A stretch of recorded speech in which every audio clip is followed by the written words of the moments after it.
I know this is a difficult time that all of us are living, even though, as I said at the beginning, life is getting back to normal in Italy. There's a new way of living, a new normal, as they call it.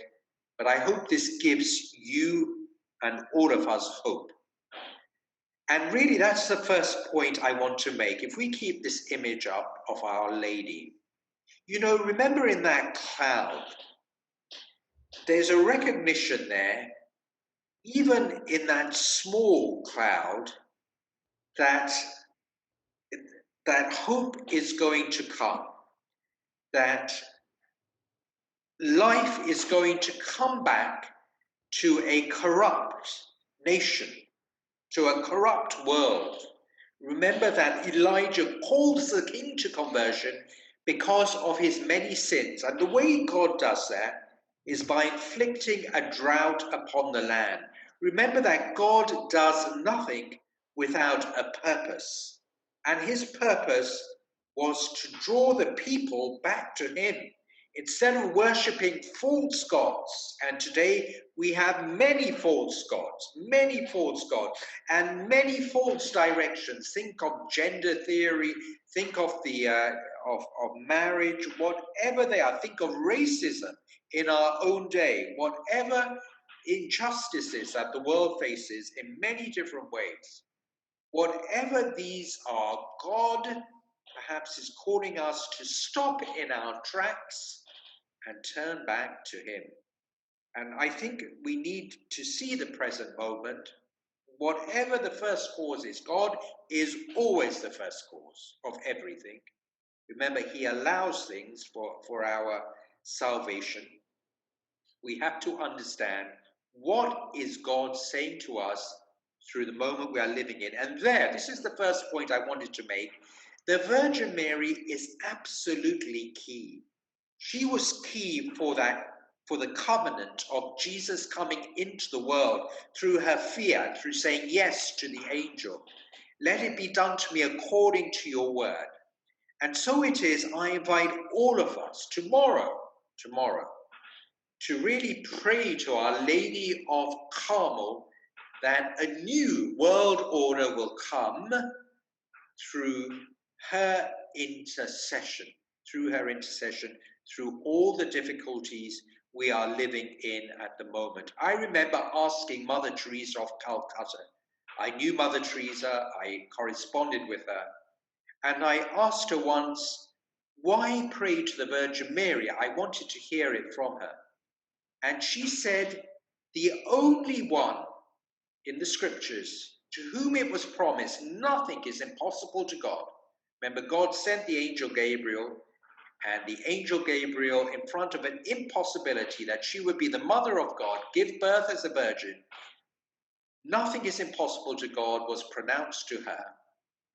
So Mother Teresa said to me, when we present our intercessions to the Blessed Virgin Mary, she takes those intercessions to her son Jesus, and the Son never refuses the petitions of a mother.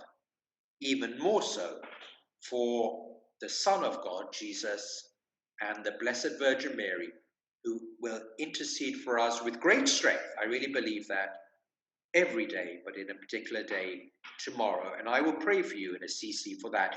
The second point I think is really important, and it's linked to that first point, is prayer. Remember, we live in a moment of great confusion, great difficulties on many different levels.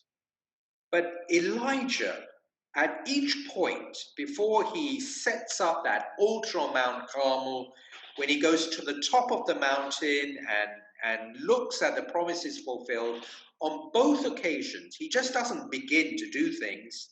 The first thing he does is stops and prays.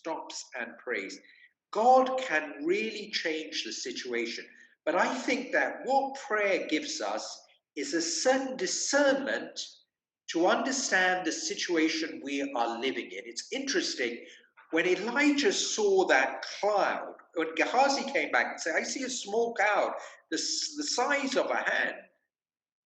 And Elijah was able to interpret that tiny, tiny cloud as the covenant, God's faithfulness.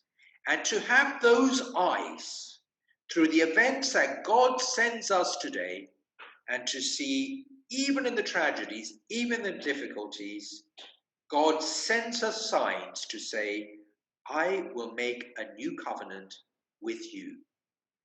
We have the same eyes, but to see them with faith, even through the difficulties, even through prophets whom God sends us today, however difficult they are, I think can help us. And the third and final point, which I think is really important for us today and perhaps can lead us to some discussion, are those words of Elijah on Mount Carmel. Remember when he says, how long will you straddle on both feet? If the Baals are your God, worship them. But if the Lord is your God, worship him. And I think that question is put to us at this time, and it's going to mean a real struggle, a real persecution for speaking the truth, wherever that truth is. I know there have been many different occasions to speak what we believe to be the truth in this period, whether it's racism, whether it's injustices, whether it's a Supreme Court hearing on the Little Sisters of the Poor, whether it's in education, whether it's on gender theory, or whether it's on abortion. But if we believe that this is the truth, and we formed our consciences in the right way, then we really need to go forward with that truth. Prudently, at the right time, but we can't retract.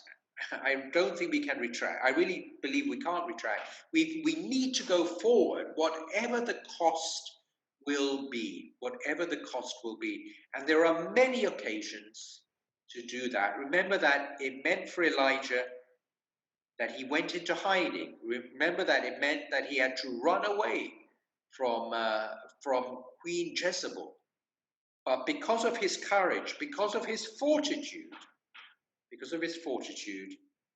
eventually the truth came forward and the word was proclaimed and the people began to worship the one true God, the Lord. Hi, thanks for stopping by the channel, and make sure you don't miss any of the great content that's coming up. Subscribe to the channel.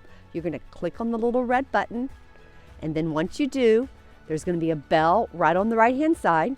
Click on the bell, a drop down menu will appear, and you want to make sure you click all to receive all the notifications of all the great content that's coming up. Thank you.